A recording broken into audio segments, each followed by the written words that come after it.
ভালোবাসা আর স্মৃতির সুরে আজও ভাসে তার নাম। হৃদয়ের গভীরে বাজতে থাকে সেই গিটার, মনে পড়ে যায় তার অমর গান। ব্যান্ড সঙ্গীতের কিংবদন্তি গিটারের জাদুকর আয়ুব বাচ্চু আজও আছেন অনুরাগীদের প্রাণে। আজ তার জন্মদিন। 1962 সালের 16 আগস্ট চট্টগ্রামে জন্ম নেওয়া এই মহাতারকা না থাকলেও রেখে যাওয়া সুর আর রূপালী গিটার আজও বয়ে যায় সময়ের স্রোতে, হয়ে ওঠে হাজারো ভক্তের অনিঃশেষ অনুপ্রেরণা।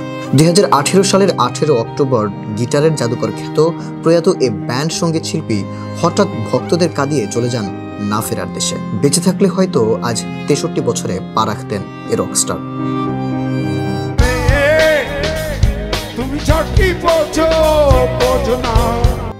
আজ হাজারো ভক্ত অনুরাগী নানাভাবে স্মরণ করছেন এই ব্যান্ড সঙ্গীত শিল্পীকে। তিনি না থাকলেও তার রেখে যাওয়া সুর, গান আর রূপালী গিটার আজও হয়ে উঠেছে কয়েক প্রজন্মের অনুপ্রেরণা। শুধু ব্যান্ড সঙ্গীতেই সীমাবদ্ধ ছিলেন না আয়ুব বাচ্চু, ছিলেন একাধারে গায়ক, গীতিকার, সুরকার ও সঙ্গীত পরিচালক।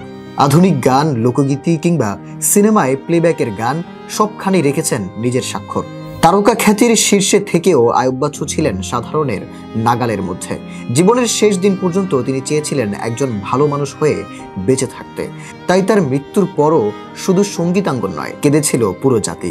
অনুরাগীদের কাছে তিনি শুধু একজন সঙ্গীত শিল্পী নন, ছিলেন এক জাদুকর, যিনি গিটারের তারে এঁকে দিতেন জীবনের গল্প।